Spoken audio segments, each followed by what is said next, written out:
Hey, hey, hey, we're live, live, live. Good to see you all. Thanks for stopping by, and thanks for the Scotch for Dummies for doing the show just before this. Um, I usually do the after show after they sign off. And going to take a look at a couple bottles. It's funny because I had four I was trying to determine which ones to pick, and I had a couple Games of Thrones bottles, one being the Dalwhinnie Winter's Frost, and the other one is the Cardew Gold Reserve. And then I also had on the other flip side, I had the Tullibardine, the Murray second release, which is the Chateauneuf-du-Pape, I guess is how you say it. I had some French in high school. It's been a long time, but that's my guess. I have to look and see what that exactly means. I know it's a type of red wine. Chateau House, Neuf, I believe, is the number that they're referring to, which would be, Huit Neuf would be 9. Dupape, I guess, is of a certain region, is my guess, but we'll have to look into that in a little bit. We'll start off with the old Dalwhinnie first, because I believe this is going to be a little lighter profile. I can definitely, just by the color on the Murray, which I believe is not colored. I know it's not chill filtered.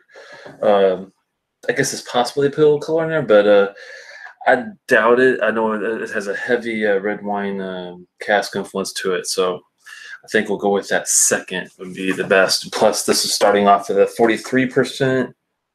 And we will be venturing off to the 46% for the end and talk about that wine in a little bit. Thanks so much for stopping by, guys. I really appreciate it. Like I said, thanks for Scotch for Dummies for doing a lead-in. The live show is always fun, and glad that they enjoyed the Talisker as much as I did for the Game of Thrones release. That one was a bit sweeter than a usual Talisker profile for me. I didn't get a lot of smoke that I usually get on a 10, 18 Storm, that kind of thing. But really nice, sweet butter cookie, maritime briny dram. I enjoyed it. I don't have any left, so there you go. Good to see you, Dram, and Loch Ness, Richie Z, Bud, Santa, Rabbit, all the crew. Surprised Tom R isn't sneaking in. He might have had to retire early. I'm not sure how he's doing, but Tom, if you see me afterward, thanks for sticking by. I know you're not able to stay up late some of the time, so when you can make it, that's great. Jason, good to see you too. Coates and Wheelhouse Whiskey, always good that you can drop by. All right, well, I'll tell you a little short prelude to this dram. I started out being a big fan right off the bat as far as Scotch goes with peated whiskey. Islay and Campbelltown were my go-tos.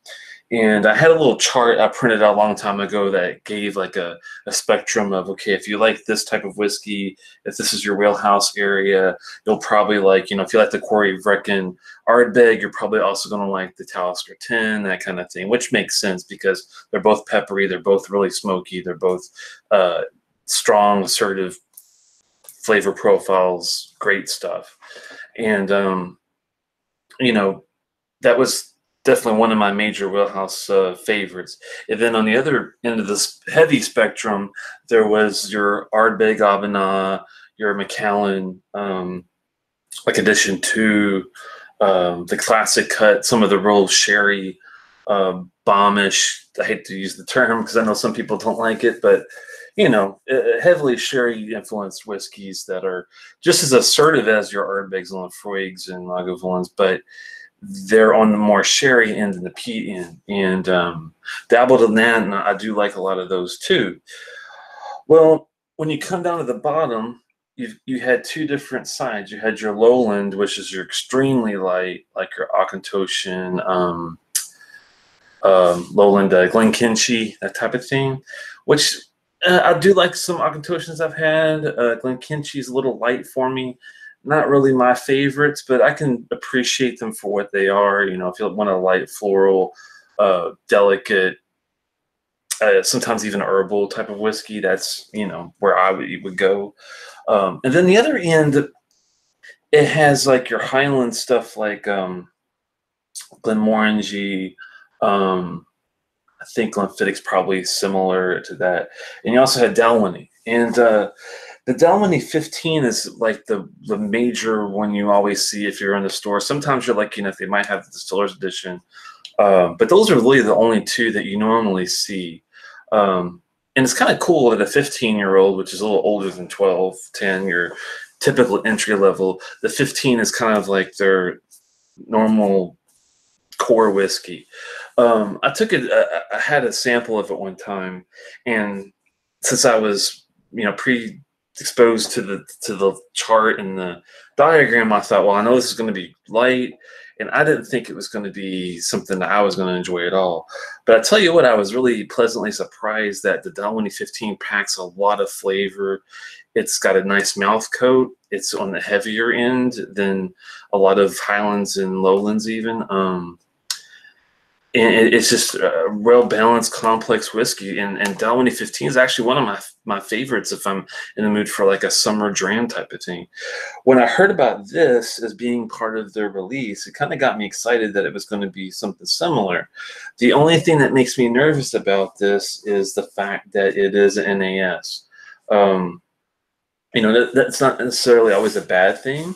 The series has been good. If I had to give it an overall score, Lagavulin 9 is definitely the cream of the crop so far.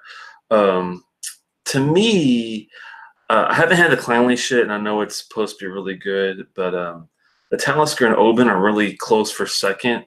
I'm sure the Clanley should probably be my second, but then it would be probably the Oban tied with the Talisker. And then you go down to the rest of them, which aren't bad, but they're not as well regarded. But overall, I think the series is probably going to get a B plus. It's definitely above average, maybe even a little more so than a lot of samplers you get. Like if just a distillery just puts out a sampler like Glenmorangie, they decide to do their 10, La Santa, Quinta Rabanne, and the Nectar Noir kind of thing. Those are always nice when you get an opportunity to dabble in a distillery. But this is kind of cool because you get to dabble in like 8 different distilleries. The only issue is finding them, and I need to get the Clanleash and the Royal Lochnagar, the 2 that I cannot find yet. I'm crossing my fingers. I have seen some all of a sudden come up for sale recently. There are some places that are selling the whole set for $400 all of a sudden, pre-ordering overseas, so that's an option. But I think I'm just going to wait and see if I can get the Clanleash and Royal Lochnagar and see how that goes. I poured these earlier, let them sit out for a bit. They don't really talk about color and chill filtering. It's 43, so I wouldn't be surprised if that has a little bit of that going on, but don't quote me on it. It definitely is a bit dark for what I'm thinking. They don't really talk about the cask, unfortunately.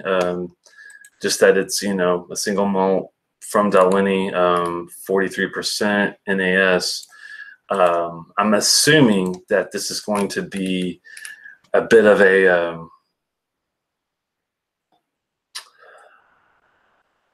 probably a bit of a bourbon cask or some sort of like European oak is my guess, is what we're probably going to be dabbling into. I'm catching up on comments here on the top screen. Rabbit and Red says 15 is a honey bomb. Yeah, that's true. It's funny. It's a light flavor, but man, does it have like a power to it. It gives it a bit of a, even though it might be on the lighter end of the spectrum when you look at peat and sherry, but it still has a lot of flavor to it. So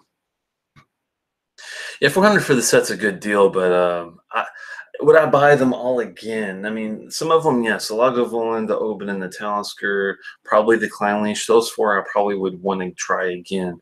The other 4, I'm not quite sure. The Glendullan was interesting. I needed to add water to it to make it more my palate, but it was enjoyable. I know I'm missing something here. I think I've got bottles kind of scattered all over the place when it comes to that series. But there's also those two I haven't got to try yet, so we'll see. It might, you know. Jason says those are the four I picked up, and so not so bothered by the others. Yeah, Mellow Corn is better in my humble opinion. Oh, compared to what? But as far I'm not sure what you mean by Mellow Corn is better in my opinion. All right, let's do a little. Interestingly, this one does have a similar nose from what I remember on the 15, as far as a nice balance between the first note I get might be floral, but it's definitely got some nice balance of sweetness in there from the get-go. So it's not like overly hay straw-like, or it's not like, you know, jasmine, lilacs in your face. It's got a really nice combination of, I'd say it does have like a little bit of, I'd say, jasmine and lilac in there, but it's also got a really nice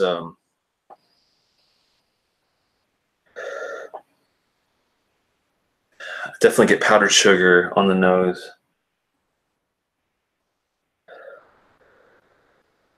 I'm getting fruit, and it's really subtle. It's like white grapes, maybe a slight hint of pineapple.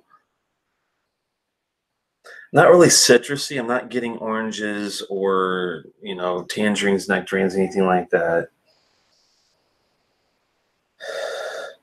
Maybe like a strawberry puree, like a really light strawberry. Gotta really dig for that. With it being 43%, it makes it tougher to get, I think, a lot of pow in there. Mellow Corn is better in my opinion. Dreams of France scotches. I guess you're saying that you like the bourbon better than the Game of Thrones scotches. I guess that's what you're saying, but clarify that if you don't mind. Jason says he did find this beer open today. Probably ought to pick it up. Yeah, it's scarce. I don't think it's the most scarce. I think, to me, so far, the Clanleys and the Roll a Lot Nagars are the toughest to find, but that's just because probably I don't have those.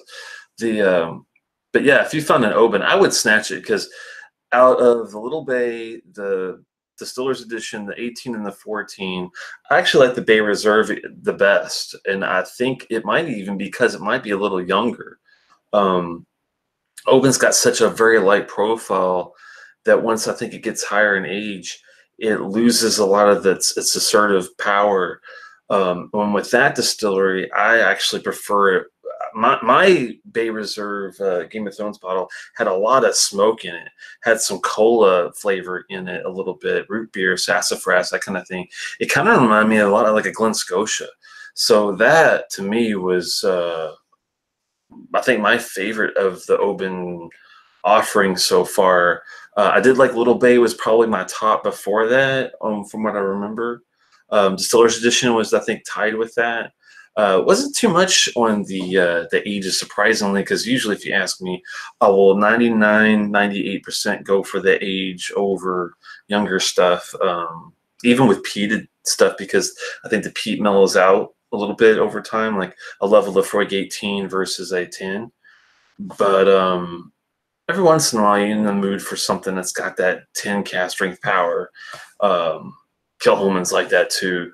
They aren't old, but man, they taste great. The DHS says Oban was okay. It got better since I opened it. Yeah, I don't think I'm trying to remember how much oxidation I allowed.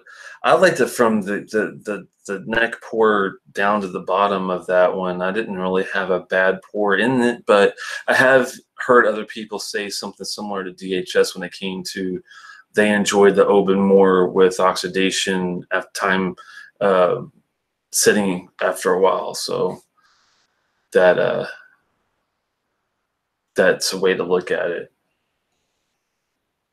I have one. This would be a backup. I might be able to get a lot Nagar here. Oh, Jason, if you do, let me know. I'd be happy to, you know, go for a reasonable price on that one. Bud says he found out I found all the Game of Thrones scotches are lackluster and overpriced. Miller is better in my opinion. The only one I got was decent was the Oban. Huh. Yeah, I'm surprised you didn't enjoy the Lagavulin 9 or the Talisker or even the Kleinleaf. So I've heard those and the Oban, those four are like really, really solid A- to A rated scotches. But I'm just going by my own experience and a couple of people. But you know, it is a very subjective hobby. So there you go. Jason says he also goes for the age and the effort to reward. Yeah, and yes, can be lovely. And age state, yeah, it happens. It's rare, thankfully, but sometimes the 18 doesn't mean it's going to be fantastic. Unfortunately, I wish it was always a guarantee, but I have been kind of underwhelmed by a couple where it's like, yeah, I get complexity maybe, but you know, would I rather have 3 or 4 notes a lot that I like, or 10 notes of things that you know are okay. 5 of them I might not like, 5 of them I like. That's when it kind of gets. The Cardew 18 is like that. It just, I thought it was going to be fantastic being an 18-year-old whiskey, but it just didn't have that. It had complexity, but it just didn't have enough of, I think, of the good notes to be powerful enough to really get me by. You don't like Clanlish if you didn't like that GOT version. There you go. Yeah, I want to try that so bad. I cannot wait. Hey, Steven, good to see you. Haven't forgot about you, Steven. I do have the arrivals of salsa, and I need to get stuff out to you. The Anak 24 being something. So I am going to get those out. Have not popped them yet. I will. I'm not sure if I'll do it on the next one, but I'll definitely send it out before I do the show. I'll promise you that at least. Steve says he hasn't got to try any of the scotches yet. Been buying too much at an auction. Yeah, Steven, I can tell, has extremely high-end preferences, and I don't see you being wowed by any of them. Maybe the Lagavulin 9 might wow you, in the Kleinleach. Those are like the top two if you're going to pick two to taste. Those are the two I would probably go with from what I've heard. Hey, it's Trooper Henry. Thanks for stopping by. Subscribe if you haven't. If you enjoy the show later on, you know, let me know if you do. Subscribe later on if you get a chance. I appreciate it. Lafroig 18, not impressive. How did you not like the Lafroig 18? I guess the peat. If you're a peat head and you really like that powerful peat, the 18 does go down with that. But at least the 18 had more peat in it than the 15, I think, taste wise. But I'm surprised you didn't like that one. I liked it. It didn't look too special to me. Yeah. All right, let's get back into this. I haven't even got a taste yet. It's funny. Dalwhinnie has like some Japanese aspects to the nose, in my opinion, which is I'm applauding them. Well balanced but light, but hits all the right notes in the right places.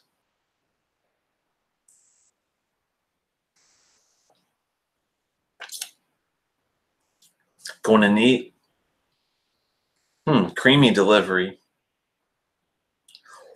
Oh wow, and it does have a little bit of pepper in there. White pepper, not black. A little drying on the finish though.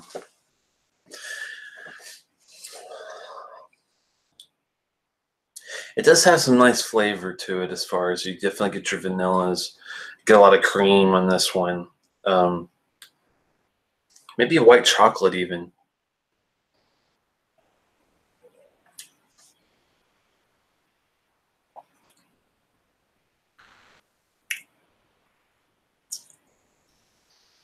Mm.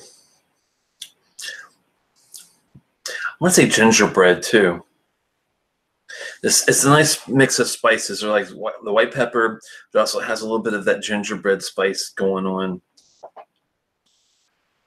I'm not sure if I really like the end as much because of the drying factor to it.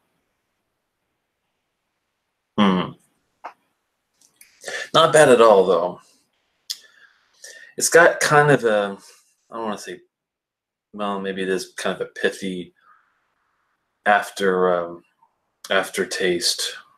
That's part of the drying factor. I think that might be why I'm kind of like not sure.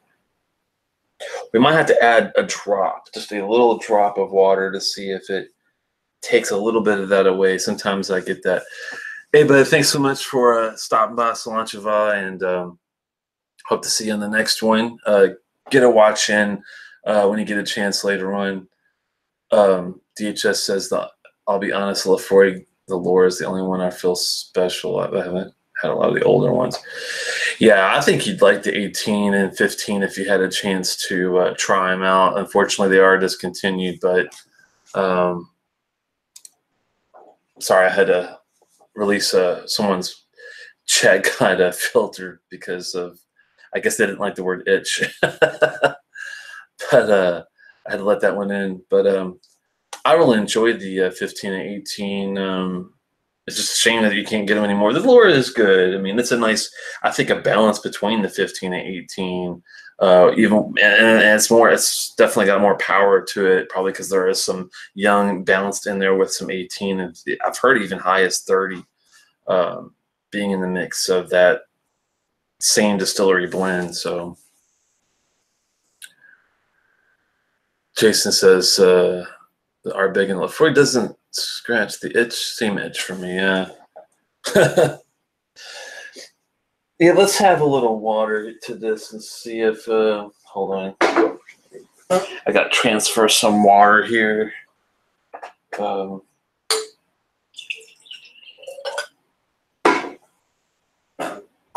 Sorry about that. I had to go and get a little bit of a dropper. I definitely don't want much. I'm talking like when it's 43%, you got to be really careful about what you put on this. I'm talking like just a few tiny, minuscule drops just to get the juices and molecules flowing. Let it sit just for a little bit, give it a little swirl. Yeah, mouth coat on this is medium. It's not too thin. Like some people, when they hear Dalwhinnie, they probably think, oh, it's going to be really light and thin. And no, it's got a nice mouth coat to it. Well, this is rare for me, but I'm going down early. Oh, no. Well, sorry, DHS.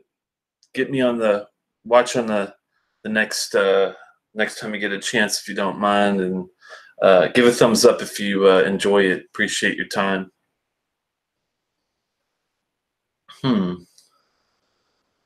The water on the nose is bringing out some biscuit sourdough kind of qualities to it, which is kind of interesting. It's good. Floral stuff is coming through too still. Whiskey's asking DHS if he's had the Carriages 2015. That was a good one. It was very, I liked it. I know a lot of people weren't as into it because it has a very malted floor barley feel to it. That was the most influential note to that dram. It's one of a kind. I haven't ever had anything like it, but I did enjoy it. I liked it. But some people that are into the Carriages, like mid-airy cask, they went like a sweet or the Fino or something like that. They didn't enjoy that one as much, but I enjoy that one. I appreciate it. It reminded me a lot of like the Springbank local barley kind of series. It has that kind of flair, I think, to it. It's funny, I'm getting a little bit of corn chip on this now, like a Frito. The salty maritime stuff's still around, so that's good too. Let's see how the finish gets. Okay, much better. The sweetness comes through now, which I was winning. The pithy bitterness is gone. Now we're talking sugar cookie. And this is just little bitty drops. I'm talking 1 or 2, like that size. It makes a huge difference on the palate on this one in the finish. And since I did add so little, I still get my brining. I get my sugar. I get my sweetness. I get my florals. They're still there, but I'm just edging out that pithy bitterness.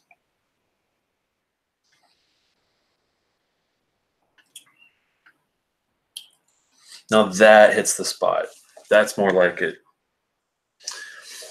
Now, if I'm going to sit and be honest and think, is this comparable, or how is it compared to the Dalwhinnie 15? I don't think it's quite maybe as good, but it's really close to being. I mean, it is really good. If I had to take a guess on the years, and I'm just completely guessing here, I'm thinking this is like a 7 or 8 year old. I could be way off. I'm sure someone at Diageo might be nice enough to let me know what the year is on this. Maybe not. But if they're willing to share, I would be interested to know if I'm way off or in the ballpark. And I think that's really the only thing that besides having to add a couple of drops of water doesn't really, make me lower the score. I don't mind playing with whiskey to get fine-tuned to what I want. But if I went with it neat, I did not enjoy that bitter finish. It was short and dry, so I would have gave it like 2.75 or a 3. 2.75 probably, because I thought it was like quite average, a little bit below. With the water though, it helps so much, and with the 15 being at least a 4 to 4.5 star whiskey on the Dalwhinnie side, it's really well done. This is close. I'm gonna give this a 3.5 to 3.75, and I'm kind of debating on how high do I want to go with it.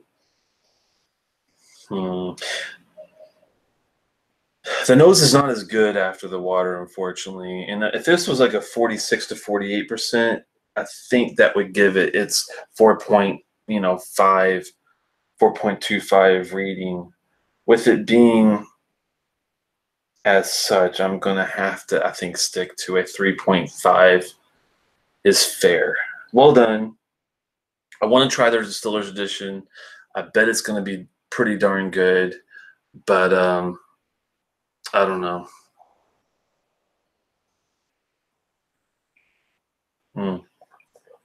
What's everyone drinking tonight? I'm just curious. If oh, Stephen just asked the same question. Jason's having the Old Pulteney 12 and 17. I warmed up with the 17 earlier. Unfortunately, this is all that's left, and that's sad. It's a great bottle. It's a shame that they don't have the 17 and 21 anymore. Luckily, I've got a place that still has some of this. They sold out of the 21 recently, but the new 15 and 18, I enjoyed the 15 and the 18 not as much. So that's where my money's probably going to go if I ever, get another bottle. I'm probably going to stick with either Scott Malt's Whiskey Society, like one of their Old Pulteneys, or with just the 15, if I'm depending on how much I have willing to spend on something. But that's where I'm gonna probably have to keep it. Oh, he's still sipping that Juror's Zone. I bet that's pretty good, Gawkin. I wish I had a chance to try that. As a 16-year-old, I believe. That's probably the most highly regarded Jura I've ever heard of. Definitely get the get your hands on more if they have it at that place that you got it, because that one I've heard is a deal. Jason says he only has seen one Pulteney in a year of membership. Wow, KB was that's the guy that is on the Scotch for Dummies a lot. He would hang out with us, but he has to turn in early. He watches I think after the fact sometimes. But I think he's had a couple recently, Old Pulteney's that were Scotch Malt Whisky Society. I'm not sure if they're like high end, how much they run. If they're one of those, I mean, because some of their bottles just run like 100 to like 150, but some of their bottles I've heard are like 3, 4, 5 and up. It's from this month's outturn. It might have been the same one he was sipping. Maybe that's the only one they've done recently. That's a shame. It was only 105, not an old one. Yeah, he was sipping some, I think it was like a cask strength 11-year-old, if I had to take a guess. I'm trying to remember what he said it was like, but that's my memory. Anyway. Note to self, on the Game of Thrones series, the Glendullan and the Dalwhinnie add a few drops of water, and it really makes these guys shine. The sweetness is definitely still there, thankfully. Sugar cookie's nice. I might have to raise it to a 3.75. That's nice. Just got to hit that sweet spot. Okay, well, let's move on to the next one. Nice dram, though. And I'm glad that Dalwhinnie's got a few options, 15, Stiller's Edition, and now this one. They might have some other ones, too. Haven't really seen them. Hey, Triple Cat. Good to see you. Didn't know you were even there. Making sure that you don't miss any, opportunities. Are you talking about Scotch Malt Whisky Society, I assume? Yeah, that's the one, Jason, that they were sipping, I think. And it was a hit, at least. But I'm surprised that's the only one that you've seen in a year. I think you said a year of membership. That's a shame, but they do have lots of what's the word for it? Opportunities, yeah. Oh, okay, Triple. It's good to hear that they don't leave you hanging and inform you of what's going on. Wow. I bet you, I know KB's a big fan of Old Pulteney. I wouldn't be surprised if he bought like a boatload of bottlings. That's all I'm going to say. If he likes something, I know he does not hold back and just says, pull the trigger. Let's round him up. So, unfortunately, that might have been part of it. This whiskey's having some Westland American malt, unpeated, cement and present. Huh. Bob H said he bought a few. I blame him. Yeah. Between KB and Bob H, man, they're such big Old Pulteney fans. I know in the East Coast, they probably have cleaned out everybody. They probably bought the last 21s at the place that I was getting my stuff from. I wouldn't be surprised. Those bastards. All right, let's move on to this puppy. Now, this is going to be exciting. This is the Tullibardine, the Murray. That is quite a fancy little bottle they got. A drop of pure Highland Gold. How about that? I saw this, and it wasn't overly priced. It was actually reasonably priced, under $100. And it's 13-year-old. Some people might consider it NES because they don't put a 13 all over the box or bottle, but it is 2005 vintage and bottled in 2018. So I consider that an age statement of 13 years, non-chill filtered, and this is the second release.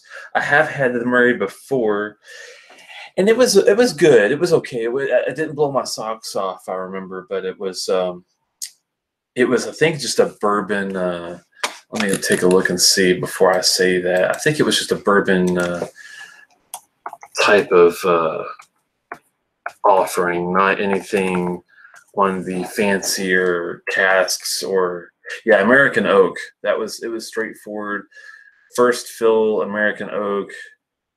56.1% though. It had a high ABV. So, but I do dabble in like a lot of these specific interesting casks, and this one has that. And I'm probably butchering the pronunciation. I'm not a wine connoisseur by any means.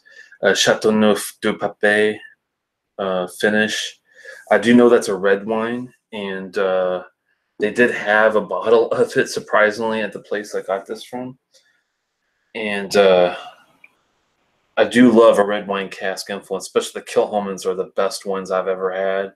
They have a red wine cask matured offering, which is to die for. 5-star whiskey, one of my favorites next to their original cask strength one back here. Those are in my top like 5 of all time. Solid. I have had Tullibardine before. I've enjoyed the 228, which is the Burgundy, I believe. Or am I thinking the Sauternes? 1 second. I don't want to give you guys the wrong number. Tullibardine is funny because they do these numbers for their whiskeys because they don't do young age statements. The age statements that they start with are like 20, 25. Those are the 2 age statements you see a lot. The 228 Burgundy is the one that I enjoyed. The only beef I had with the Tullibardine 228 Burgundy was the mouth coat was a little thin for my liking. I like a little bit of, it needs to be a little thicker. The 225 Sauternes, I had a sample today in the store. It was good, but when I saw this, I didn't have a sample of it, but I thought, you know what? Since the first one was decent, I do like the 228. Maybe this being 46%. Let's see what the ABV on the Burgundy is versus 43. Since it's bumped up a few percent on the ABV, maybe this will be a winner. I'm hoping. So let's go back and let me tell you a little bit about this guy here.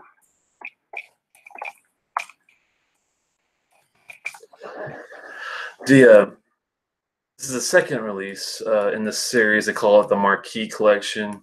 I'm sorry, Marquess or Marquis. I'm not sure how you pronounce it.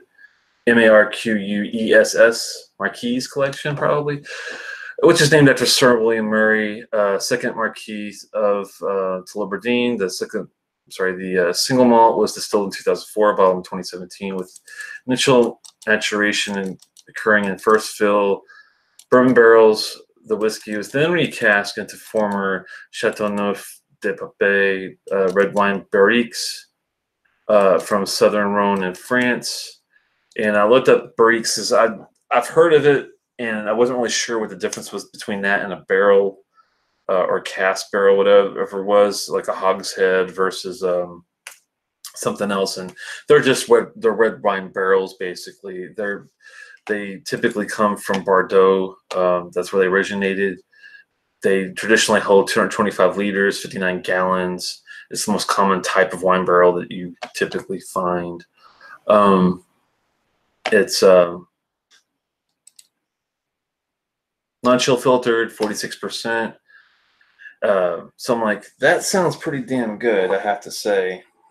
Now, let's have a little palate cleanser first because we don't want to damage the goods. Yeah, good color. It is, and I think it's natural. I mean, they don't really specify the color, but I'd be surprised if they really bothered to add it on this guy.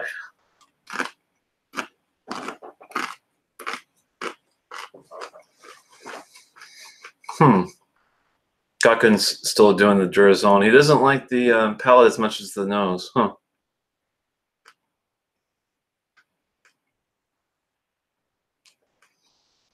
Pop or Pap. Oh, okay. Chateauneuf-du-Pape. Oh, okay, gotcha. Because you don't pronounce the E. Yeah, I got to work on my French, man. Oh, Steven's right. Another great wine cask whiskey is the Cavalin Vino Barrique. And I did have that Solist, I think is what they call that sometimes. The Solist is the one I had, and it was really well done. Had it at an expo. I think it runs like $300 though. It's extremely expensive, but it's still pretty darn good, I have to say.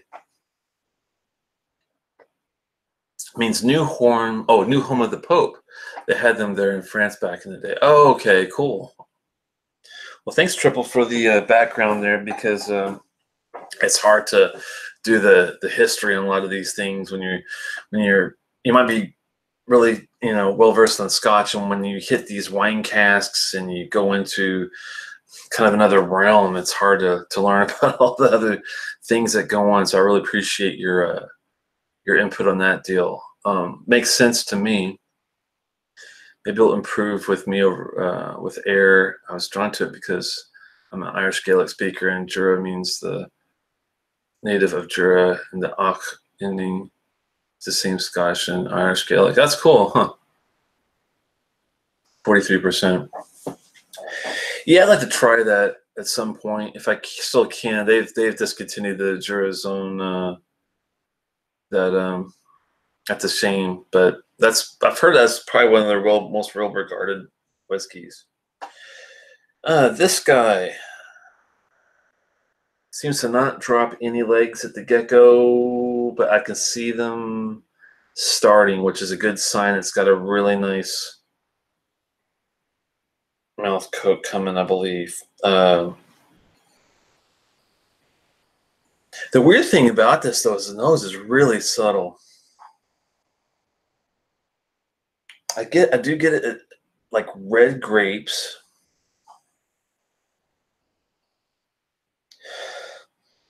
I mean, the wine, I can sense the wine there. But man, it's hard to get anything else out of this. I have to get me a coin or something. I'll just give it my own. The coins are way over there somewhere. I'm just going to have to use the hand for now. Sorry about that. Another with obvious wine cast influence is the Bruichladdich Black Art 4.1. Yeah, that's another favorite. I even get truffles out of that one. When I first tried, I'll never forget it. When I was it's funny, I was inexperienced, but I was lucky enough to have somebody be willing enough to let me try that whiskey. It was a sample, and I'll never forget when I was getting into it, I was like, there's something off about this, but it's not off bad. It's just off. I don't know what to call it. And I kept fighting with the words for it. I was talking about like mushrooms or mushroom gravy, real dank kind of a note to it.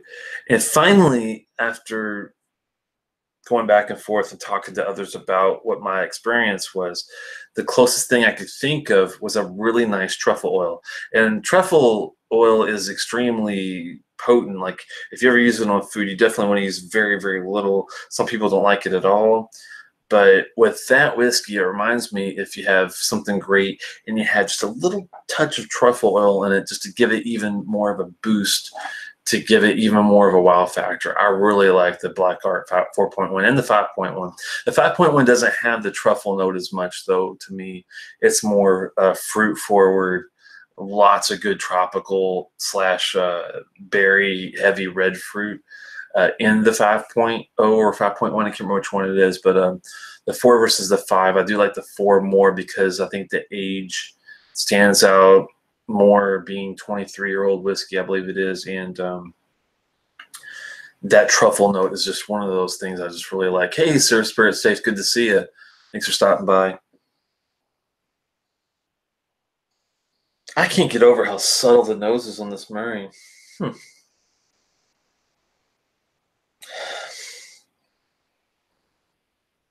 The fruits are there. They're just Tullibardine is such a low-key whiskey. It's I don't want to say frustrating, but I think because it's a Highland, it's just got that real low-key. I'm not gonna, put a boatload of flavor in here. You're really gonna have to dig for it.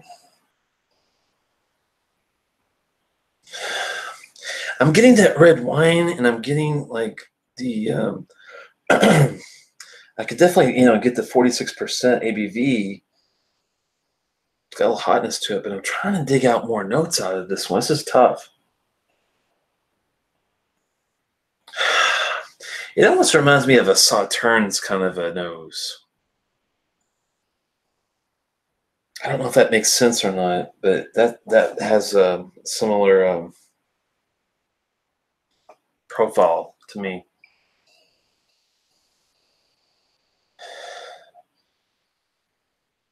Some really, really subtle floral notes. I'm getting some sweetness. You got to really dig. Some, not just the red grapes, but also some Concord grapes. The sweeter grapes are in there. Maybe some apple juice. It's a really tough one. Let me have a sip, and we'll go back to the nose. See if it, 'cause sometimes that has a way of bringing out more notes out of it.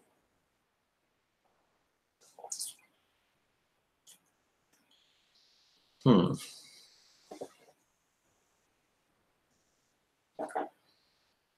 Ooh. It's funny, you don't get the hotness right away, but as soon as you swallow, it's your esophagus. It's got for even for 46%, it's got some heat to it. Let's have one more sip here.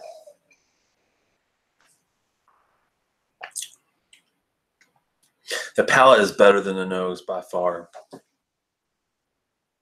But to me, that's a good thing. I do love a good nose, but if I had to pick between, if I only could have a good nose or a good palate, I would take the good palate.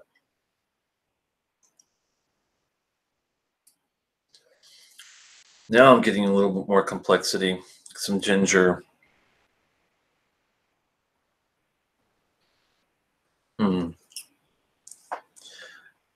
Depending on what spice it is, if it's black pepper or something else.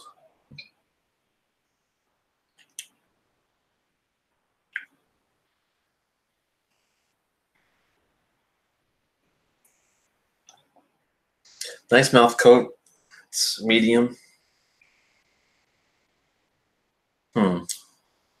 This one I think can handle a couple of drops of water. Not bad, neat. Just a little burny, surprisingly. And I love cast strength whiskey. I can drink, 55, 60% neat and not have an issue. This isn't really an issue, but you really get the burn. And I think it's because the profile of Tullibardines are so subtle that it doesn't really mask a lot of that the hotness, which depends on how you look at it. It could be good or bad. I'm trying to see if there's any other details on anything that'll help me dig out some more notes out of this.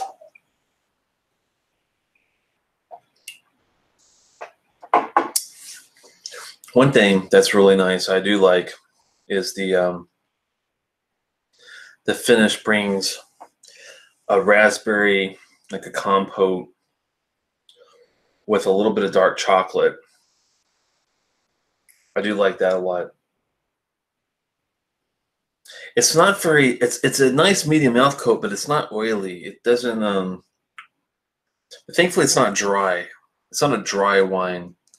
Thank goodness. That first one was a bit dry comparatively. This one doesn't have the dryness, so that I'm happy about that. Let's have a couple drops and see what that does. If that might be a home run. So far, well done. Nose is a bit subtle though, for my liking, but doesn't mean I won't, want to try have more of it.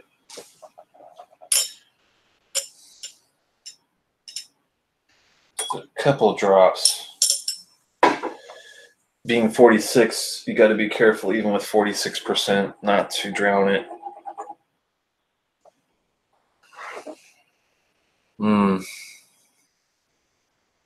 Whiskey's having a beer.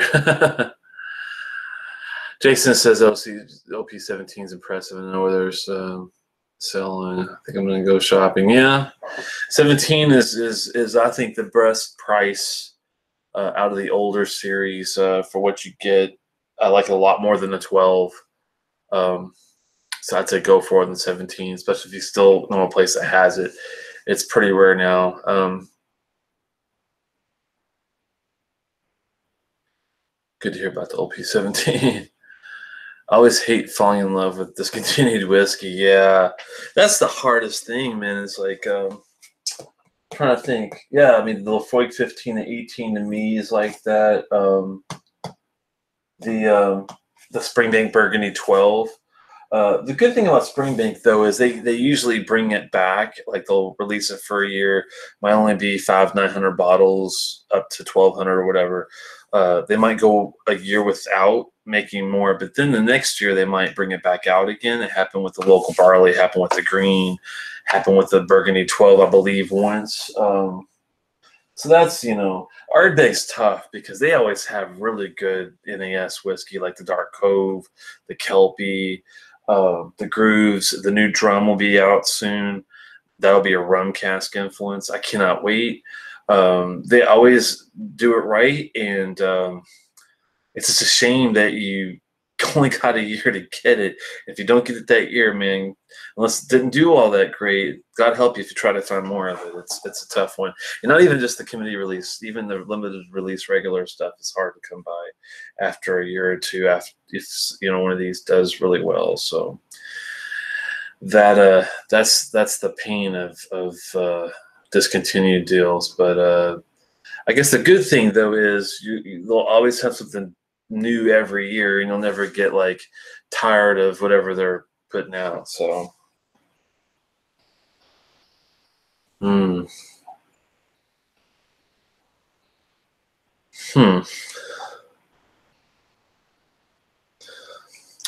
Nose is still a little subtle. I was hoping they'd bring out something else. I think have some more sweetness in the nose, which is not a bad thing.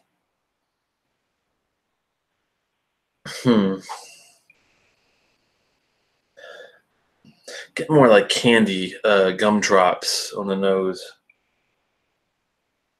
Not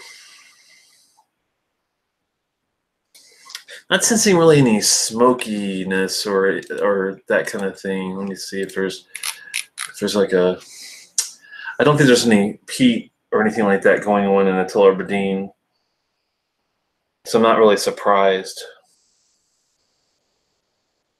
A nice, subtle, sweet, balanced floral nose with the red wine influence, though. I will give it that. That's what they're selling. So,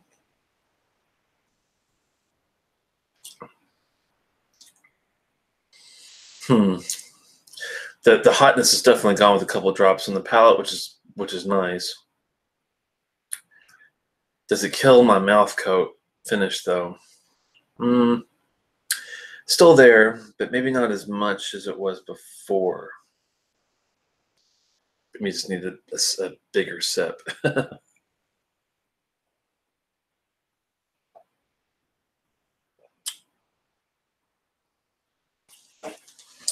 Still get a little burn though, surprisingly. Wow.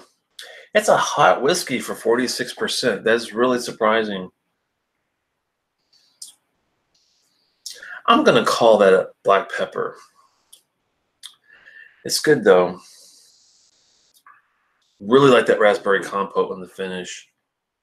Like the fact it's not overly dry.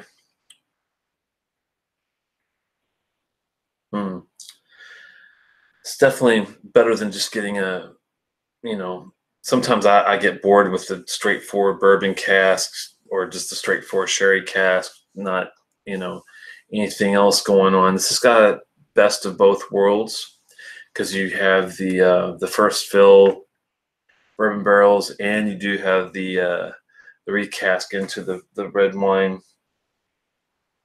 And it's a red wine that's not like a Merlot dry. It's not a rosé, but like a medium. I'd say a medium grade, medium of the road red. I'm trying to think of something to compare it to. Not a Shiraz. Maybe a Bordeaux. I'm trying to remember. I do enjoy wine, and I've had a lot of it over the years, but I'm not a wine connoisseur, so it's hard for me to remember all the little nuances between them. But it's funny, the color, it looks dead up like a rosé wine, though. It's kind of funny.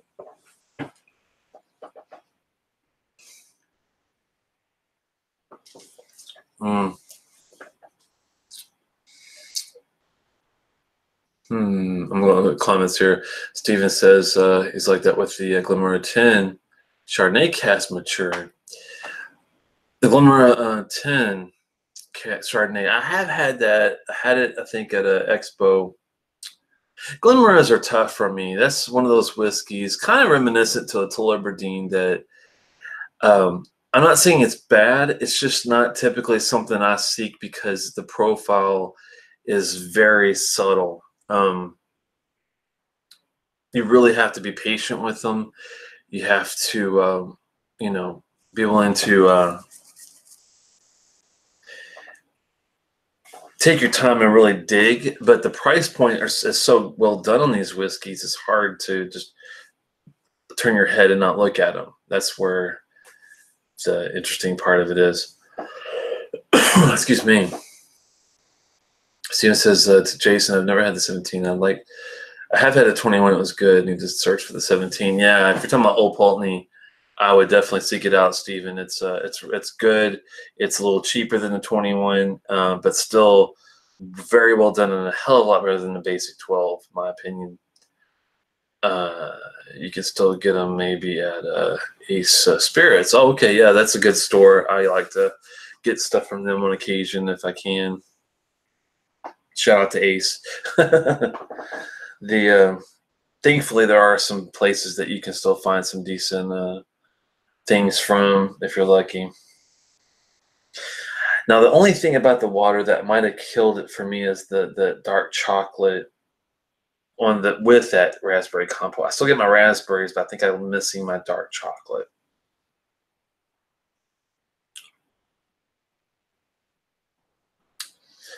But it's not bad.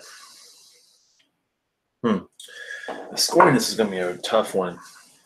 It's well done. A couple of drops to help on the hotness. You can enjoy it both ways. 46% is great. The non-chill filtering is great. The age statement's great, 13 years. Do I enjoy it more than the Burgundy? I think I do. I think I do like it more than the Burgundy. Can't remember the difference in the price points. Let's take a look and see if I can find out what those were. Maybe.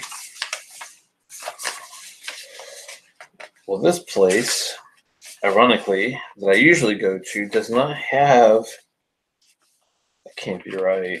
Maybe they don't sell Tullibardine there. That would be weird. Oh, here we go. I was going to say, I know they had to have a Tullibardine somewhere in there.